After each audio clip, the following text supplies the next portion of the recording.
Nyalakan tanda bahaya karena makhluk ini kembali keluar dari kandangnya. Dan bukan cuma keluar dari kandang, dia kembali membuat keonaran. Johnny Somali, seorang streamer yang sangat-sangat disukai oleh mungkin kamu ya kayaknya. Yang kontennya cuma satu gitu. Bikin rusuh, bikin onar, bikin berbagai macam kekacauan. Dan semua itu demi traffic, demi klip. Dan dia gak berhasil-berhasil. Jadi cuma jadi apa ya? Cuma jadi badut internet yang gak kaya-kaya gitu. Beda sama Isospeed gitu, yang streamnya cukup rusuh tapi dia gain something gitu. Jadi Somali tuh ngelakuin live streaming cuma buat kehidupannya, ngerti gak sih lu? Cuma buat bertahan hidup. Karena dia gak punya pekerjaan lain, I guess. Tapi itu hipotesa gue doang gitu. Dan bahkan mungkin dia jadi hipotesa gue juga gitu. Kalau si Johnny tuh ngeliat, wah gila Isospeed berhasil gitu ya. Masa gue gak berhasil? Ayolah gue berhasil bikin rusuh lagi gitu. Hey, Anda beda. Isospeed itu seru-seruan bareng warga, Anda bikin rusuh ke warga. Yang intinya Johnny Somali kembali streaming lagi, bikin rusuh lagi. Kebetulan sekarang gak di Jepang tapi ke Korea Selatan. Serusuh apa sih Johnny Somali di Korea Selatan? Spoiler alert ya, kalau dia itu tuh ngerusuhnya cukup menurut gue sih udah bisa dibilang sangat keterlaluan banget sih. Udah, ini dia punya level keterlaluan, ini dia meningkatkan keterlaluannya lagi gitu. Karena ya udah semacam disrespect ke salah satu patung yang sangat-sangat banyak orang Korea tuh punya rasa hormat sama patung tersebut. Patung apa tuh? Kenapa bisa kayak begitu?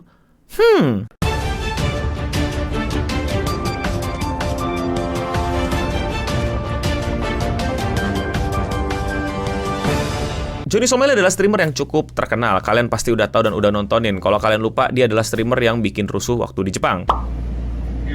You know Hiroshima, Nagasaki. You know why you do this? Pearl Harbor. Dia nggak ke Jepang doang, tapi juga ke negara-negara lain gitu. Dan ya biasalah formulanya bikin rusuh-rusuh aja gitu biar diklip sama orang. Dan lucunya klipnya orang banyak, tapi keuntungan ke dia tuh nggak balik gitu. Karena nggak ada yang mau gitu ngevisit streaming dia langsung kayaknya. Which is good. I love it. W internet. Jadi ya dia bener-bener badut yang nggak dapat financial gain gitu. Cuma dapat traffic dan ketahui gitu. Dan kayak dari second source gitu taunya. Kayak klipnya ditaruh di internet sama user yang ini, bukan Johnny Somalinya gitu. Nggak banyak gitu yang kayak pengen liatin langsung dan nontonin gitu. Banyak yang lebih nunggu klipnya gitu. Sebenarnya dia di Jepang udah di penjara gitu. Cuman nggak lama. Jadi menurut gua sistem penjara Jepang nih ya, pemerintahan Jepang itu melakukan blunder yang sama fatalnya kayak Thor ke Thanos ya. You should aim for the head. You should aim for the head. Nggak dihilangin juga sih tuh orang, tapi ya lamain lah gitu, atau nggak dipulangin ke Amerika terus dia di-ban paspor dia dari seluruh Asia gitu ya. Jadi nggak cuman South Asia atau bahkan Southeast Asia, satu Asia tidak akan menerima Johnny Somali. Seperti yang udah gue singgung, kayak Johnny Somali tuh bangkit lagi gitu ya, kayak terbangun dari tidurnya terus melihat kayak, wah Isospeed berhasil nih, kok banyak yang makin subscribe, banyak yang makin nonton, banyak yang makin nungguin, banyak yang makin clip farm gitu. Emang gue nggak bisa, gue kan juga bisa, gue kan streamingnya juga rusuh gitu kan. Gue akan bisa nih nyaingin dia gitu kan. Nah, bro berpikir bro adalah Isospeed gitu ya. Beda bang, beda. Isospeed itu seru-seruan bareng warga. Lu itu bawa kerusuhan buat warga. Dan kerusuhan lah yang didapat sama warga Jepang. Seperti biasa gue tidak ceritakan kerusuhan-kerusuhannya secara kronologikal ya. Yang pertama adalah ya tadi lagi-lagi bro berpikir adalah Isospeed gitu. Padahal bukan gitu. Kan di Korea banyak panggung-panggung jalan gitulah. Orang bikin performance, nyanyi dan lain-lain. Terus tiba-tiba dia pengen ikutan gitu. Kayak gue pengen ikut nimbrung, ikut seru-seruan gitu kan. Kan Isospeed bisa kayak gini, masa gue enggak gitu. Nggak bisa. Beda. Nggak ngaruh pak, beda.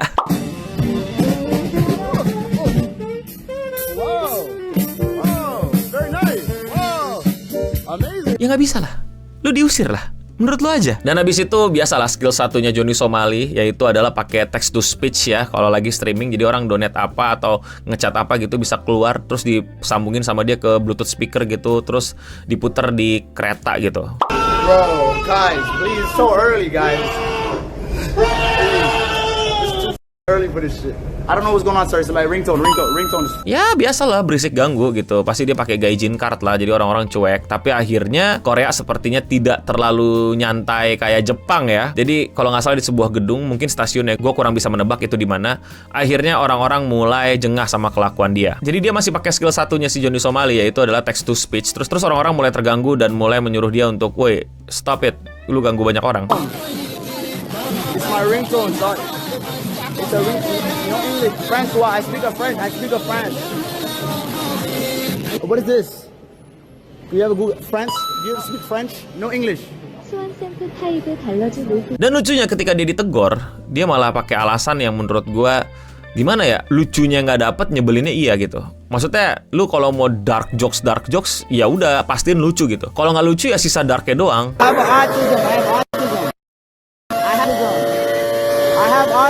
have autism. 방송을 못하게 하려는 I have autism. I have autism. 이게 혼자 하는 게 아니고 여러 사람 다 있는데 지금 몇 명이 불편을 갖고 있는데 이 사람 I have autism. Autism. Dan dari situ polisi mulai bergerak cepat, polisi mulai ngejar-ngejar si Johnny Somali dan Johnny Somali berlari dikejar-kejar polisi.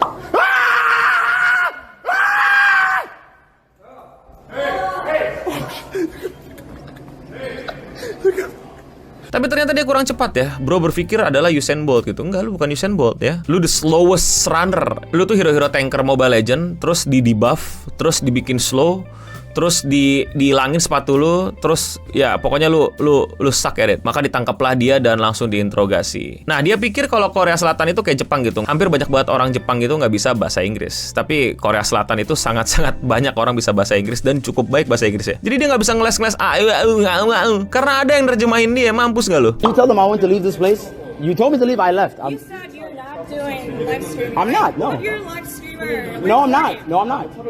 Where's the proof? Seperti yang kalian lihat, mukanya mulai panik, mulai kacau, mulai di luar ekspektasi, mulai tidak punya plan B, dan dari situ tiba-tiba streamingnya terputus. Oke, seperti film-film zaman sekarang, biasanya bagian paling nyebelin ditaruh di paling belakang, dan ini adalah yang paling nyebelin. Jadi ada satu kasus Johnny Somali yang menurut gue kayak udah, wow, ini new level of disgusting gitu. Jadi ada sebuah patung yang kalau gue nggak salah ya, bisa jadi gue salah ya. Ini adalah Comfort Woman atau Statue of Peace, yaitu sebuah memorial ya untuk para wanita di Korea yang pada saat Perang Dunia Kedua itu harus jadi Jugun Yafu kalau nggak salah ya. Correct me if I'm wrong lagi-lagi ya.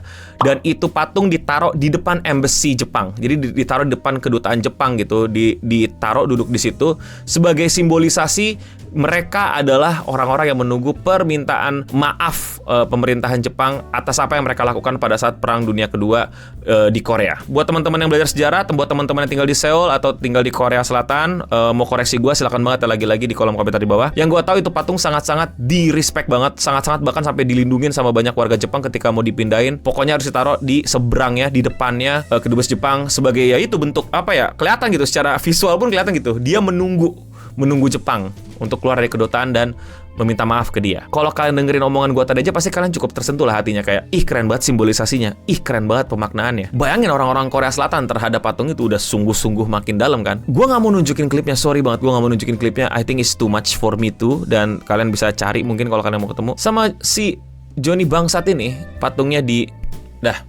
that's it.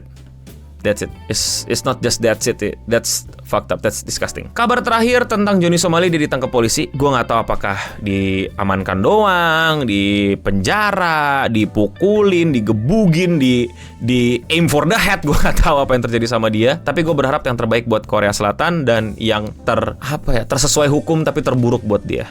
Kalau gue bilang yang terburuk kayak jahat banget, tapi ini orang kayaknya emang bisa dijahatin sih. Jadi ya udahlah, selalu lah. Tapi menurut kalian bagaimana? Apakah Johnny Somali udah cocok untuk disuarakan untuk udahlah di paspor kok bisa-bisanya nggak di-ban ya? Bukannya ngasih devisa ke negara, bukannya bawa ekonomi negara, bawa masalah. Dan tentu buat teman-teman yang mungkin belajar sejarah atau belajar tentang Comfort Woman Statue atau Statue of Peace yang ada di Seoul, Korea dan pengen nambahin info atau bahkan mengkoreksi gue karena gue yakin mungkin ada yang kurang lengkap dari gue, silakan di kolom komentar di bawah, gue tunggu. Kalau kalian suka sama konten kayak gini dan kalian mau support gue, klik tombol subscribe di bawah. Kalau kalian bilang, bang lu bukan yang ngasih panggung buat Johnny Somali, bro, nggak ada yang ke streamingnya Johnny Somali. Dia tuh udah di-ban dari YouTube, Twitch, bahkan Kick. Lu bayangin, Kick tempat orang-orang yang kena ban dari Twitch dan YouTube ngumpul di situ. Dia aja udah kena ban permanen dari Kick dan dia sekarang di Rumble. Nobody watch Rumble. Ya lu nggak usah coba-coba ya, udah nggak usah nonton juga. Jangan sampai dia dapat financial gain. Kita badut-badutin aja di sini. Dan sebagai pengingat juga gitu, kalau lu ketemu di jalan orang kayak gini dan dia bawa kamera lagi live streaming, enaknya digimanain ya? Yang baik dan tidak melanggar hukum ya? Coba komen di bawah. Itulah dia seputar internet untuk episode kali ini. Gue No Bening pamit undur diri dan untuk kita semua, stay clean and sound.